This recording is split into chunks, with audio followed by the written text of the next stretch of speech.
Welcome to the Bulletin podcast. Hi everyone, and welcome to the latest Willy Brandt School Bulletin podcast episode. We are your co-hosts today. I am Ari. And I'm Lois, a first-year student at the Willy Brandt School. Welcome to the club, Lois. Thank you.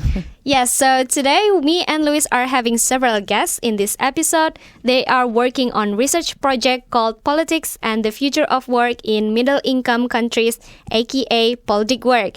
Who is our first speaker, Luis? So we have Dr. Gift Mwonzora. Dr. Gift is a post-doctoral research fellow under Prof. Kimberly. He's interested in development policy, governance, political economy, the future of work, and digitalisation in Africa. He holds a PhD in sociology from Rhodes University in South Africa, a master's degree majoring in human rights, development, and social justice from Erasmus Universiteit in Rotterdam in the Netherlands, and a bachelor's in history and development studies from the Midland State University, Zimbabwe. Welcome, Dr. Gift. Thank you for the invite and good evening to your listeners. Great. And then our next guest is Viddy Ranawijaya. Viddy is a research assistant for PolDigWork project. He has a diverse academic journey, started with Bachelor of Arts in International Relations from Pajajaran University in Indonesia and a joint Master of Arts in European Politics, Society and Culture in a global context from the University of Strasbourg, France, Jagiellonian University in Krakow, Poland, and the University of Groningen, the Netherlands. Hello, Viddy. Welcome. Hello, a pleasure to be here. Thank you for the invite. Thank you all for joining us today. I know it's very cold because of the snow, but hopefully we all survive. It is very cold. Yeah. Walking here. Yes, so actually snow today is quite thick. Yeah. Exactly. Yes. It's been Very 2 thick. days of unstoppable snow. Yes, but hopefully we still can get a very warm, full conversation. Shall we start? Yeah, let's get into it. Okay, so in order to make our listener more familiar with what is the project about, could you please explain to us what are their objectives and why understanding this topic is important?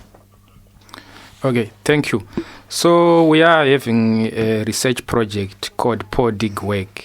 Our project focuses on the politics, digitalisation, and the future of work in middle-income countries.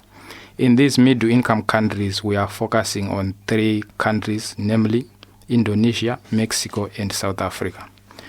We are of the firm view that digitalisation is transforming the world of work, be it contemporary work and the future of work. So our project seeks to examine how digitalization is affecting job security in terms of even whether jobs are lost because of digitalization or whether digitalization is creating more jobs. So basically, we intend to come up with academic insights that can also shape and influence policy with regards to the impact and effect of digitalization on the future of work, most specifically in middle-income countries. We have realized that over the past years, there has been a couple of research that has been done, be it policy or academic, largely focusing on high-income countries, but less attention has been paid to middle-income countries.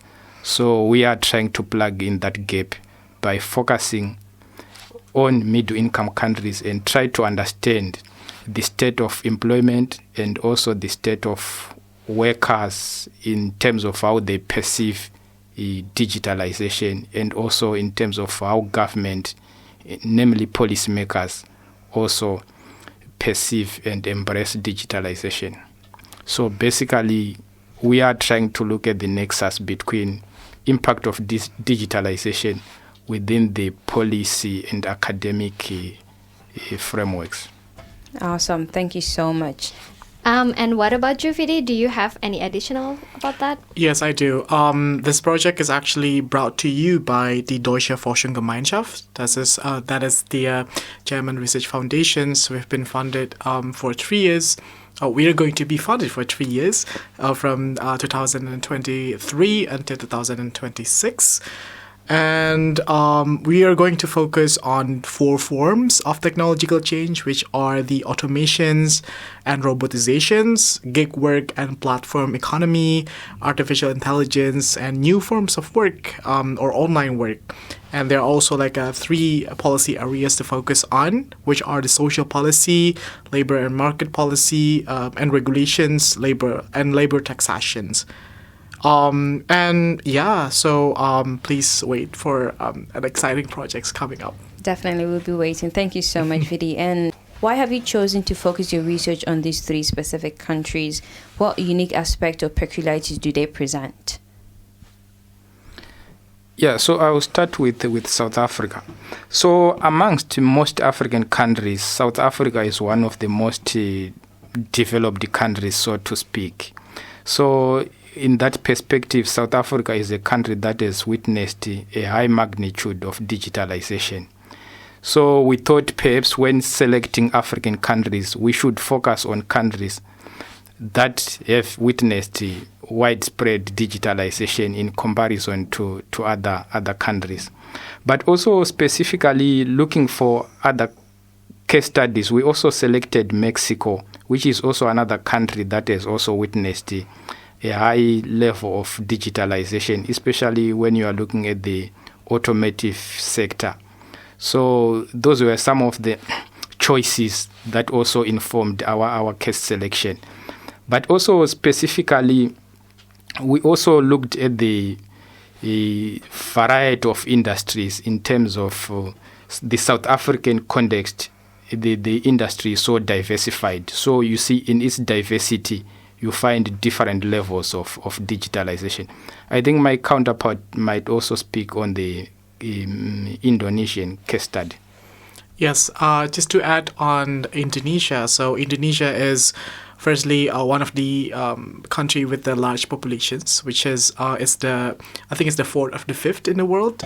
And then also Indonesia has a large penetrations of informal economy, and also we are kind of like a highly industrialized country. So it's actually very crucial as like the biggest player in the region in Southeast Asia to actually pay attention on what is the impact of digitalizations on the future of work in Indonesia. And to add on the project, so basically we are the main members of the team, 3 of us. So it's actually Gift, me, and the Professor Kameling. And we divide our task based on regional expertise. So Gift will be researching a lot about South Africa. Achim will be focusing on Mexico, and I will be focusing on Indonesia.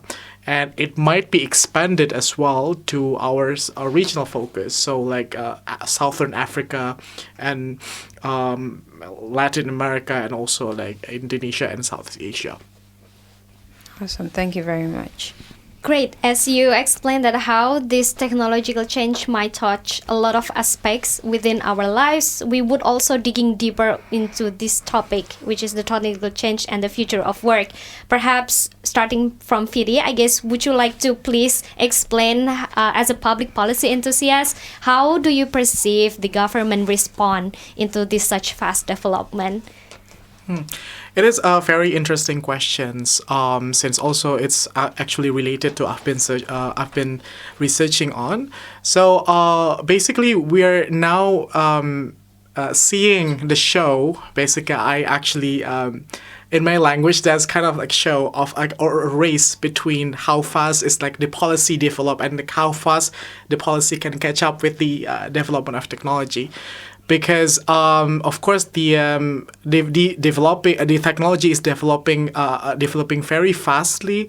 There's no doubt about that. If we talk about one of the form of technological change, for example, AI, we saw the development of ChatGPT.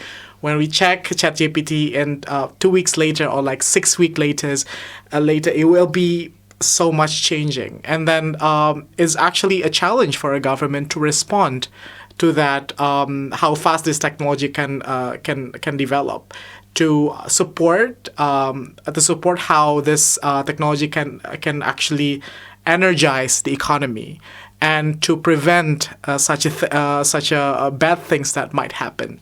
such as, for example, AI that is going to replace some of the works of people, and how can they mitigate that case? And then we've been seeing that from the developing countries, a lot of countries have started to have policies on AI, for example. Like there are like some policy for digitalizations. Let's talk about India. They have like a very big e-governance project of Digital India. Indonesia have like a Making Indonesia 4.0. We have a lot of policies enabling the technology. I mean, the supporting and enabling technology. But as far as I'm researching, we have not much seeing the government mitigating what is the bad impact of technology. And then what we hope from this project, we are going to dig deeper into what's from the negative side of it, not only from the positive side of it. Okay, so I think when we are looking at government response, at times we also need to talk about this issue from a contextualized perspective. Considering that different context, there are also different responses. Like in Africa, countries like South Africa, they are also really embracing this issue of digitalization, which is also translated through policy. For example, the South African government has made strides in embracing digitalization through what they term the Fourth Industrial Revolution, which is also recognized even at a top government level. But also the question is some governments also in Africa, they are also not yet so sure about the benefits of digitalization. So there are also hopes and fears, but these hopes and fears are not only amongst the citizens, but even also amongst the lawmakers.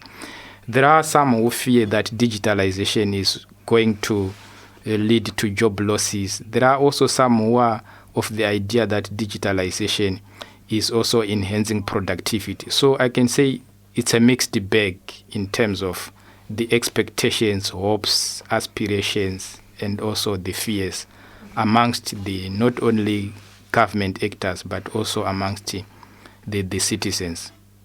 Awesome. So last week, the Brandt School held a conference on digital divide. What do you think, and how is the digital divide affecting the process of digitalization in developing countries? Yeah, so I think when we are talking about the digital divide, we also see that in high-income countries, they are ahead in terms of digitalization. This has also been enabled because of various factors. When you also look at developing countries, you see they are still lagging behind in terms of access maybe to new technology. But there are also fundamental issues that go beyond access. For instance, you look at the digital infrastructure, for instance, be it in Asia or in Africa, we find these continents are still lagging behind. Not only this digital infrastructure, but also other important infrastructure like energy supply. Most countries in Africa or in Asia, they experience these power cuts for long. So when you are now talking about issues of access, there are also issues of data, there are also issues of skills and literacy, digital literacy. So these are also factors that also come into play. And then when we are comparing these continents or countries, you see that there are some countries that have developed the technology way ahead of others. And there are others that are also embracing technology, but it also takes time. So in terms of the digital divide, there are various factors that affect access to new technology, and also in terms of use, adoption. But these things also goes also to issues of resources, to perceptions, and availability of resources, and also the know-how.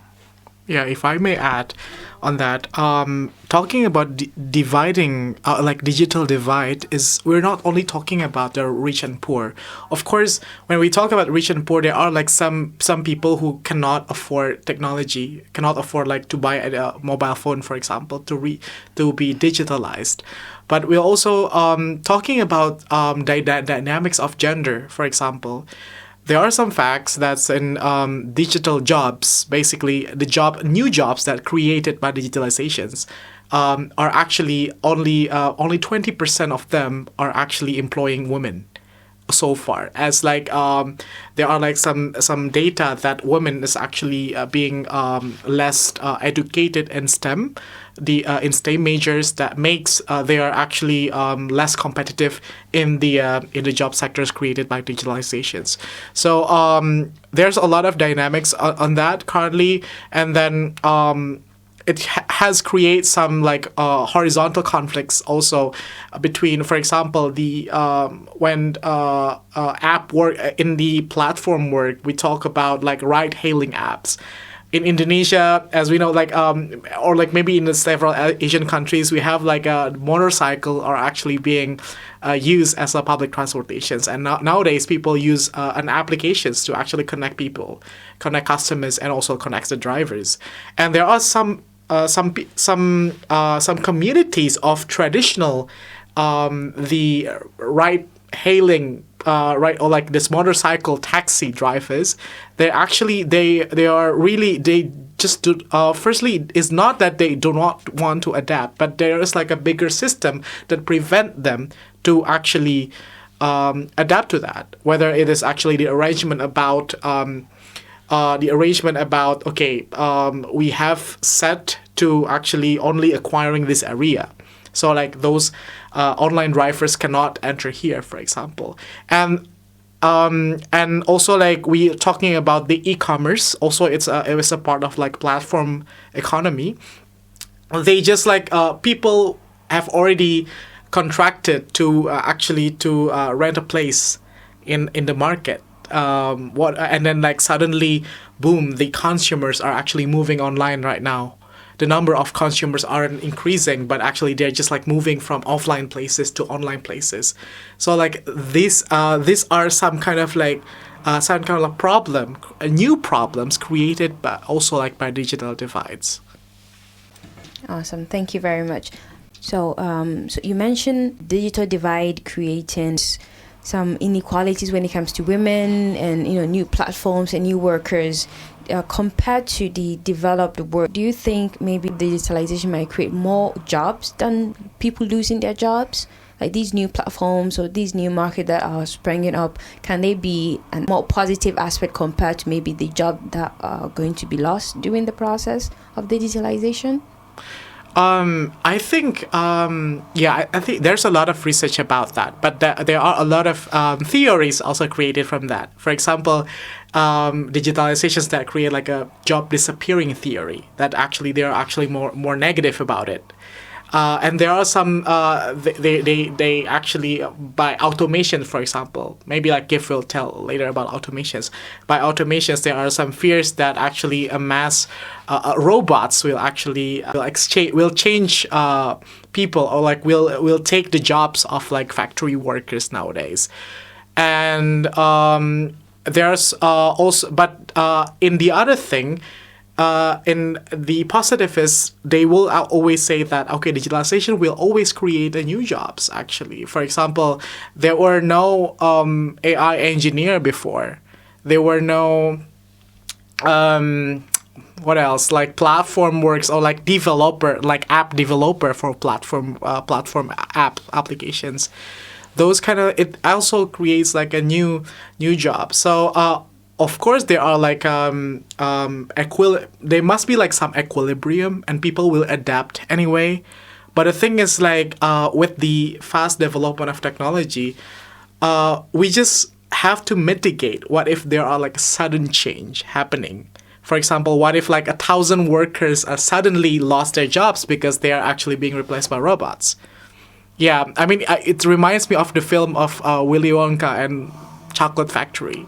That Yeah, suddenly, definitely. the chocolate factory workers actually suddenly lost their jobs due to they're actually being replaced not only by machine but also and on that case it's like they're being replaced by dwarfs or something. But in this case that we are researching is like government response are actually needed to prevent the worst of case happened. What tools do governments have to mitigate these challenges? Thank you. Do you have? Yeah, so I think to go back to the question itself, I think there are some research that has been done that is showing that not all sectors will be digitalized. And also the claim that digitalization will lead to job losses seems to be incorrect, taking from research. So the argument that though digitalization might impact in the world of employment, some jobs will be transformed. It will actually create more jobs. So, but then what also digitalization does to employees is that employees will have to upskill. Employees will have to learn new skills. Employees, their roles will be changed. So it will also do away with that redundant jobs. So the argument that perhaps digitalization will wipe away all the jobs is somehow misplaced according to emerging research. But also going back to your question, I think it's not an issue about government alone, but it should be a multi-stakeholder approach that also encompasses the inclusion of tech companies and also trade unions and also government to see what can be done in terms of where there is automation in industry. How then can they cushion employees? What new roles emerge? And also in terms of safeguarding job security, because job security is also one of the worrying concern when people think about embracing new technology. Thank you so much. I think it's very interesting that you say that this digitalizations in the future of work is not just one party responsibility. Yeah, it touched definitely. yes, it touched a lot of aspect, like as you said, multi-stakeholder. But we also find out that with this such a fast technological change, there's a lot of ethical issues going on there as well. Like for example, in order you keep up with the technology, you will need the data because that's one of the important informations in order to developing this technology. If we're talking about like a platform or AI or and so on and so forth. But we also would like to know, how do you perceive that the government try to prevent these ethical issues? But we also even the ethical issue, how would you find, this is so important and this is need to be addressed by the government relating to this, because you already discussed as well about the digital divide and different literacy level of the society.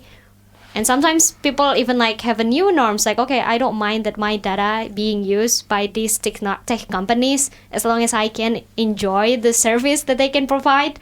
But I don't want to give my example, but yeah, perhaps you have something that, this is so important, also need to be addressed.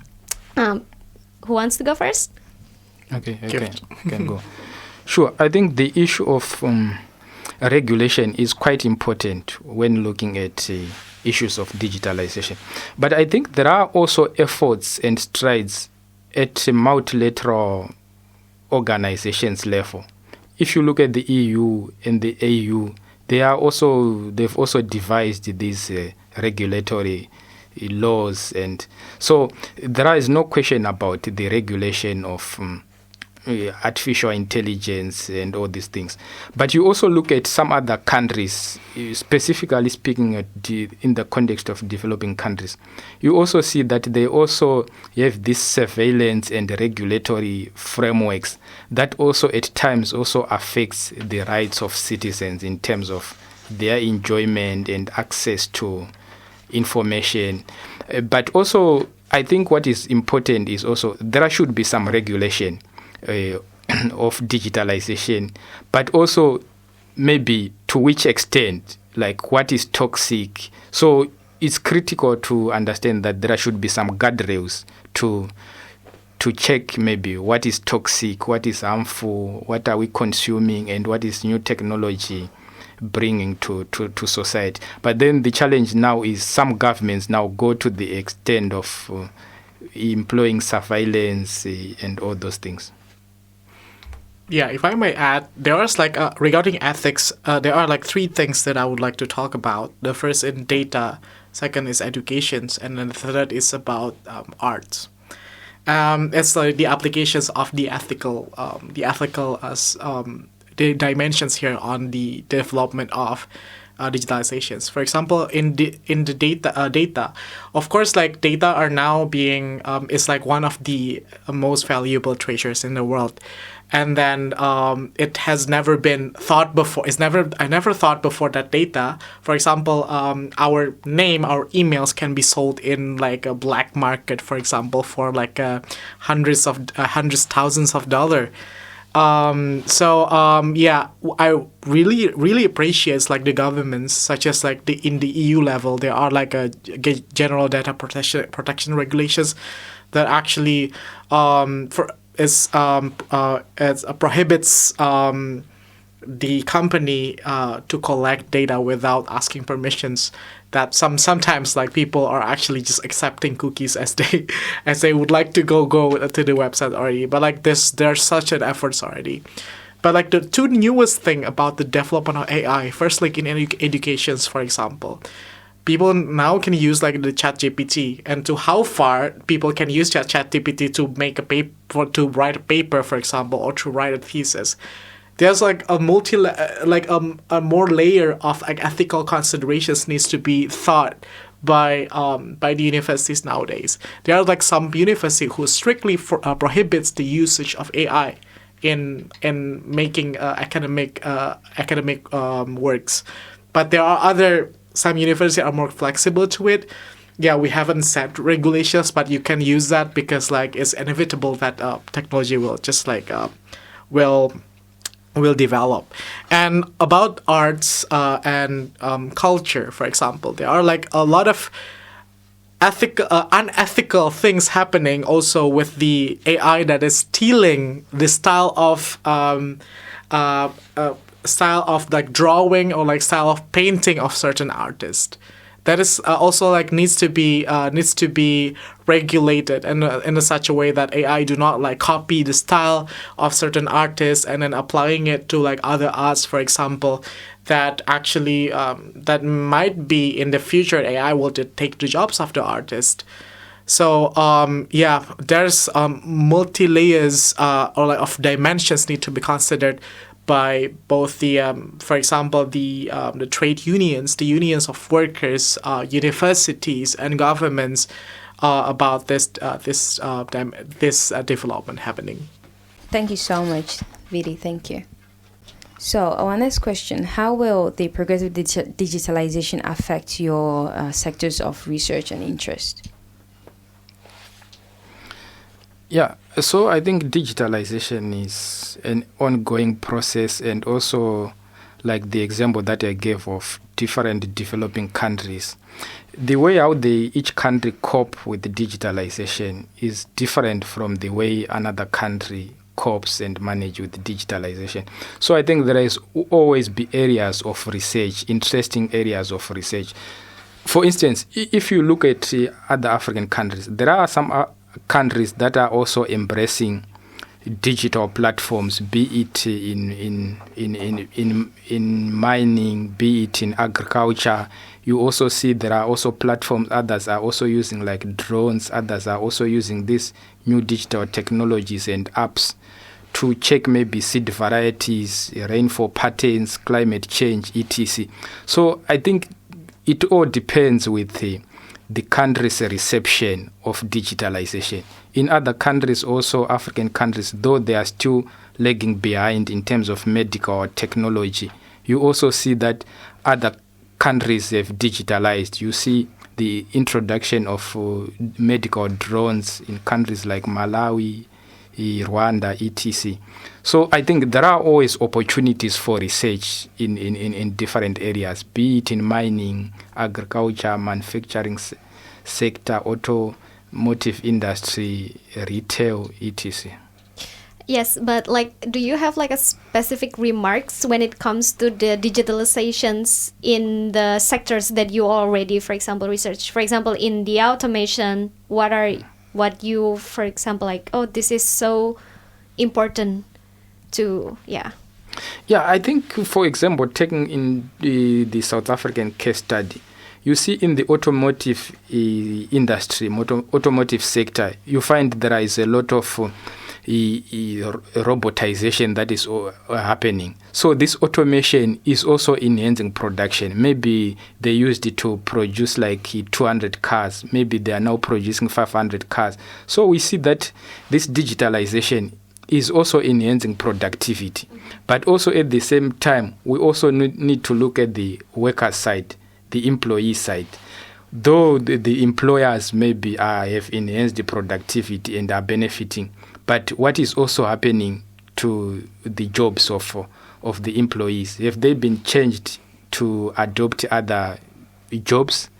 And also, have there been maybe reskilling, upskilling, or maybe their jobs, are they losing their jobs? So that would be quite the interesting bit where trade unions should also come in, where government actors should also come in to look at both maybe the positive and the negative side of digitalization, and also then maybe scale up some mitigatory measures.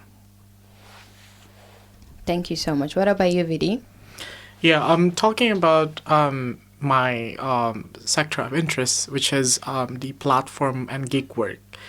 Digitalization, of course, has created new opportunities in which, nowadays, people can actually work only through phones. There are a lot of platform enabler companies that actually created such technologies that you can actually be connected with the customers. As I mentioned earlier, there's a ride-hailing app, people having a car or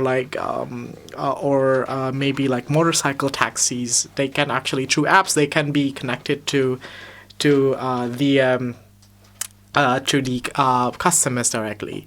But what I'm really concerning is the work relationships of this such a practice, because for example, I'm taking Indonesia as an example also.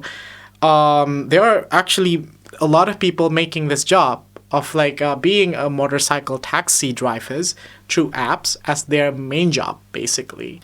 But this is conducted without any work relationship with this company.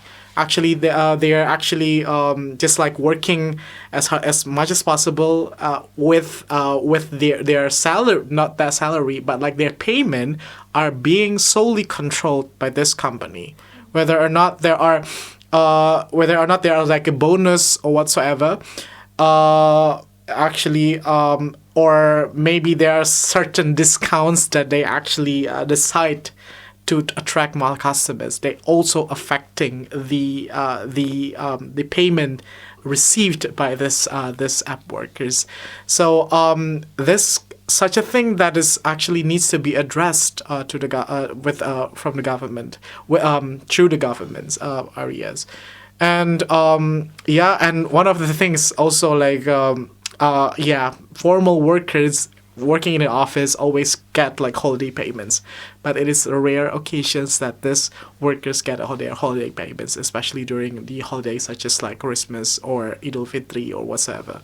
So this area of interest is one of the negative impact of digitalizations that I would like to address more on my research. Yeah, that's definitely very interesting, especially the part where you talk about the relation between the worker and the company. Mm-hmm. The digitalization is also changing this aspect of exactly. work. So that's very something to keep an eye on. Yeah. Mm-hmm. Okay, thank you so much. But let's get back to the project itself. Since we are still in the beginning of the year of 2024, we would like to know, perhaps you can give us a little bit sneak peek. What are the project plans for this year? Perhaps there is like a goals or targets that you plan to achieve. Who wants to go next? Who wants to go first? I'll start, So for 2024, we have lined up a series of project activities. So we are going to embark on some fieldwork research in South Africa, in Mexico, and in Indonesia.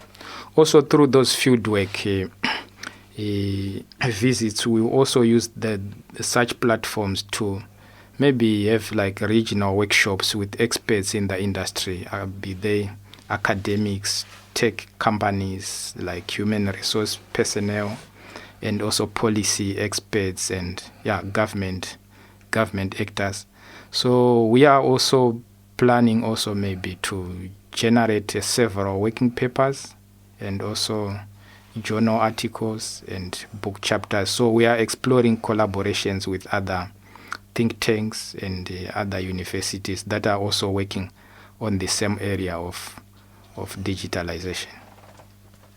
Yeah, so in short, Gift will be in South Africa this April.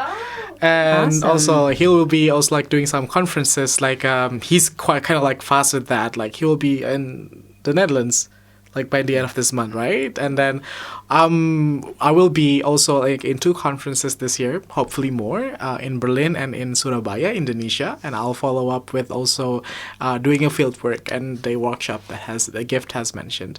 Yeah, I really hope that this will be a productive years with publications, book chapters, or whatsoever it is that we supposed to produce this year. Awesome. That's so interesting. So how can our listeners, including us, stay connected with the PolDigWork project and keep updated with the latest developments? Are there any websites, social media channels where we can access this information? Keep an eye on you guys. Yes, we do have our page on the Willy Brandt School website. It is going to be too long if I mention it word by word, but just Google it. PolDigWork is PolDigWork, and the University of Erfurt. There will be our page will be like on the top.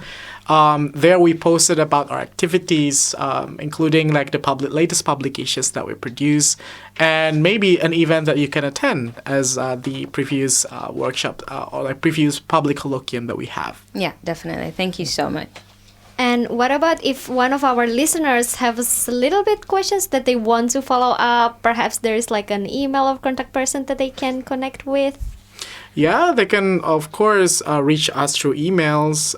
It's gift.mwonzora@uni/erfurt.de or like viddy.ranawijaya@uni/erfurt.de.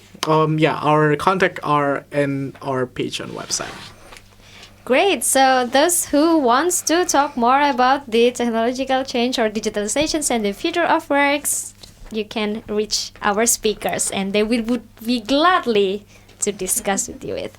Okay, so sadly we're actually already in our last questions. Yeah.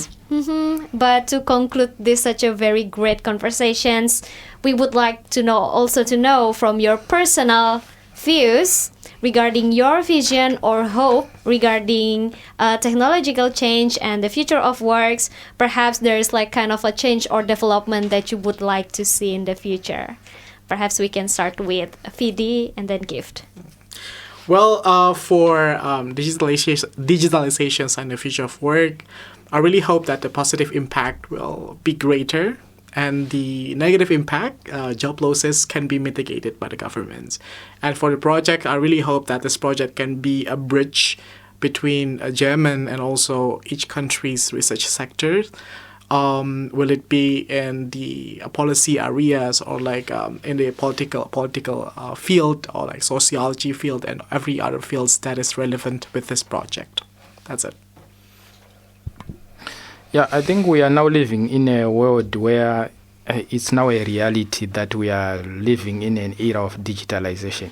So it's a matter of countries adopting digitalization, but also putting those guardrails to also guard against several issues that comes with the negative issues that comes with digitalization, like automation, also specifically safeguarding the job security and also reducing issues of job inequality, also enhancing social protection of employees. So I think it's good that we are also seeing many countries in the developing world embracing digitalization in different sectors: mining, agriculture, manufacturing, service sector, etc. So I hope most countries will continue to reap the positive benefits of digitalization. I also hope employees will also continue to reap the positive benefits of digitalization. So are tech companies, so are employers. Yeah, but I think for our project, we are excited and we look forward to more collaborations and more research outputs. We are very raring to go, so we look ahead to more years of productive research outputs that we can also share and disseminate with the academic community and also the policy world. Thank you. Thank you so much. But I'm curious, Ari, what is your hope? What do you hope to, to see from the development of this project or digitalization in general? And Ari is also part of our project. Oh, good that I asked the question. I'm actually She one should of be here the as well. student assistant. Yeah. Thank you so much for asking that, Louis. So from my side, personally, I would agree that it's very interesting to see how there are a lot of countries embrace the digitalizations and how they keep up, and we can see that a lot of people, like most of these people, like most of the citizens, also can get the benefits that they don't have to do more works than they have used to. For example, if even like in e-government or e-governance, like I also see that how the government utilize these digitalizations as best as they could, and it also enhance on their public service. So maybe I would love to see that more in the future, that it's gonna be more bureaucracy, I would say. Yes. Especially in Germany. Yeah, that's my hope. And what about you? Personally, I hope to see more bottom-up development through the digitalization process. I hope to see more people being more entrepreneurial, especially within an African context and other developing countries. People will just take the opportunity that the digitalization brings and then make it more, amplified. That's great. So once again, we thank our guests for joining us, Dr. Gift, Dr. Viddy. Not yet a doctor. Hopefully in 3 years or 4 years. Okay, thank you. Thank you guys for joining us today. Thank you for giving us insight into the PolDigWork project. Today we touched on the process of digitalization in developing countries. We talked about the digital divide and the ethical issues within the digitalization process. And this is the end of our podcast. I am Lois. And I am Ari, and I believe that our listener learned a lot from our conversations. And this has been another episode of the Bulletin podcast. Thanks for joining us, and see you in the next episode. Thank you. Bye. Bye. Thank you guys so much.